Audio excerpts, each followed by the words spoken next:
நாங்கள் இப்போது கருப்பொருளை தாங்கிய ஒரு பாடலை, ஒரு சிறிய பாடலை இந்த இடத்திலே நாங்கள் கேட்கவிருக்கின்றோம். எனவே எங்களுடைய செவிகளுக்கு இனிமை அளிக்கின்ற அந்த பாடலை முன்வைப்பதற்காக ரோதத்துல் ஜன்னா ஹிஃபுல் மதரசாவின் ஆசிரியர் அஷேக் அல்-ஹாஃபில் சையாப் கான் நதீமி அவர்களை இவ்விடம் அன்போடு அழைக்கின்றேன். அன்பின் சிறகுகளால் அகிலத்தின் தாயாயாகிறோம், கருணை கரங்களினால் கண்ணீரின் காயம் மாற்றுவோம். பண்பாலும் பணியாலும் மனிதம் வளர வேண்டும், நன்மைகள் ஒரு நதி போல நாட்டில் ஓட வேண்டும். மரணம் கடந்தும் நாம் வாழணும், அன்பின் சிறகுகளால் அகிலத்தின் தாயாயாகிறோம், கருணை கரங்களினால் கண்ணீரின் காலம் மாற்றுவோம்.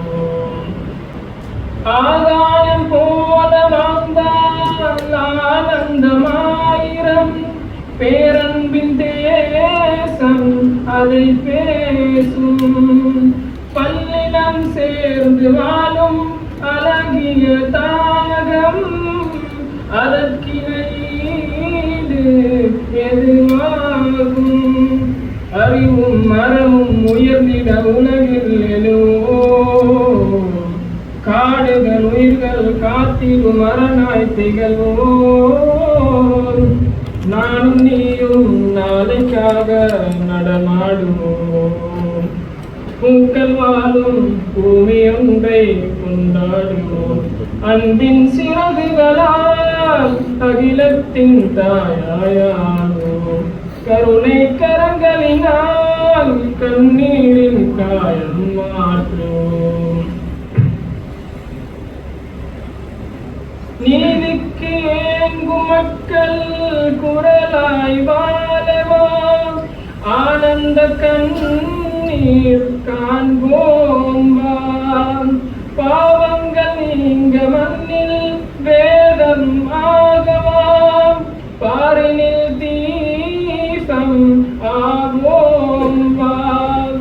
லஞ்சல் ஊழல் இல்லா தேசம் செய்வோம், இருளின் திரையை இறைவன் ஒளியால் வெல்வோம். மனிதநேயம் மலர மண்ணில் வேறாகுவோம், விழுமியங்கள் வாழ வாழ்ந்து விதியாகுவோம். அன்பின் சிறகுகளால் அகிலத்தின் தாயாயாகுவோம், கருணை கரங்களினால் கண்ணீரின் காயம் மாற்றுவோம். பண்பாலும் பணியாலும் மனிதம் மலர வேண்டும், நன்மைகள் ஒரு நதி போல நாட்டில் ஓட வேண்டும். மரணம் கடந்தும் நாம் வாழணும், அன்பின் சிறகுகளால் அகிலத்தின் தாயாயாகும்.